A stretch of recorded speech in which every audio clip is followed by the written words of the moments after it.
प्रणाम आप सभी को। आज गणेश चतुर्थी का तीसरा दिन है और आज के दिन हम कपिल गणेश जी की कथा जानेंगे। प्राचीन ग्रंथों के अनुसार भगवान गणेश जी के 52 रूप बताए गए हैं। उनमें से एक रूप है कपिल गणपति, जिनका वर्ण अग्नि के समान तेजस्वी और ललिमा लिए हुए है।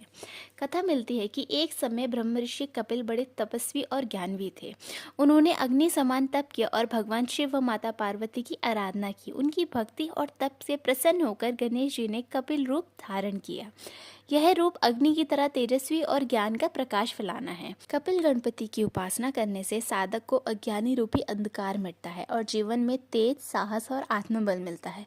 कहा जाता है कि जब भी मनुष्य आलस्य, अज्ञान और मोह में फंस जाता है, तब कपिल गणपति का ध्यान करने से भीतर की नकारात्मकता जलकर समाप्त हो जाती है, जैसे अग्नि सारी अशुद्धियों को भस्म कर देता है। कपिल गणपति जी से हमें क्या सीख मिलती है? सबसे पहले ज्ञान का प्रकाश। अज्ञान, अंधकार और ज्ञान अग्नि के समान है।